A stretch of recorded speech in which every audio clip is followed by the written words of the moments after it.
Hi, welcome to Cup of Tea with Airzu.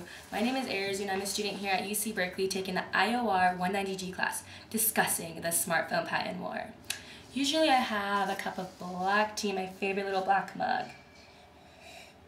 But for today I decided to try something new.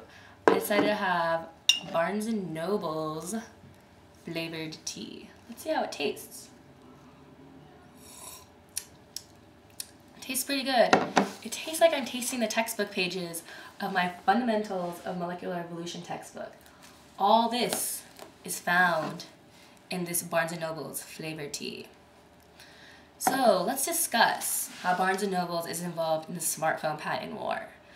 As the Valentine's Day holiday just passed, you would think everyone went on a cute little date, they saw the stars, had a little fancy dinner, and you would think Microsoft and Barnes & Noble's did the same. That wasn't the case. Instead, the two were far apart from each other. They were facing litigation, starting from the beginning of the Valentine's Day holiday month of February 1st, 2012. On this day, it was found that Barnes & Noble's was guilty or opinionated to be guilty by the ITC of using Microsoft's patents in their Nook application.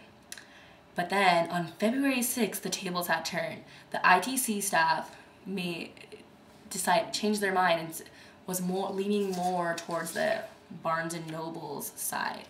And reasoning is because not only will Barnes & Noble's be impacted by this major patent litigation, a lot of Android smartphones will be impacted, like this HTC Incredible and the Motorola Droid 2. And you ask, how are these Android phones impacted? They're impacted because the Nook application is found here. So if Barnes & Noble is found to be guilty, then this application can't be run on these devices unless BN gives in to paying for the licensing fees of Microsoft. And how will this affect us as a society, the people who use smartphones on a regular basis? Well, I'll be impacted because then I can't use the Nook application to study discrete mathematics as I'm on the go on the BART. I'll have to wait or I have to carry my textbook around with me everywhere I go. And it's a pretty thick textbook. And so you see that Microsoft is battling it out with Barnes & Noble's, but it still has open arms for Barnes & Noble's to invite it and let it extend its licensing to Barnes & Noble's. By this happening, the lawsuit going on can be settled and no more involving the courts. And then we find that Barnes & Noble's is trying to fight back with Microsoft.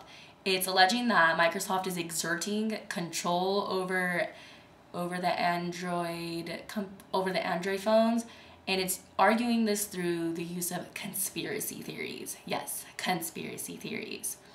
And the administrative law judge, the ALJ, who's higher than the ITC staff, has decided not to take this into consideration during this lawsuit. He doesn't find it very imperative. And now that the ITC staff has made its opinion on joining more of the Barnes & Noble side, we'll just have to wait and see what the ALJ has to say, and then his opinion has to be approved by the commission, the main honchos of the ITC. And it's known for patent litigation in the United States to take a long time. So during this long time, Barnes & Noble's and Microsoft can reach a settlement, and instead of being apart from each other, they can join each other and maybe share another upcoming Valentine's Day together. We'll just have to wait and see if a settlement will happen or if this case will go further in court. I'd just like to thank you for your time, for watching A Cup of Tea with Airzu, and have a great day.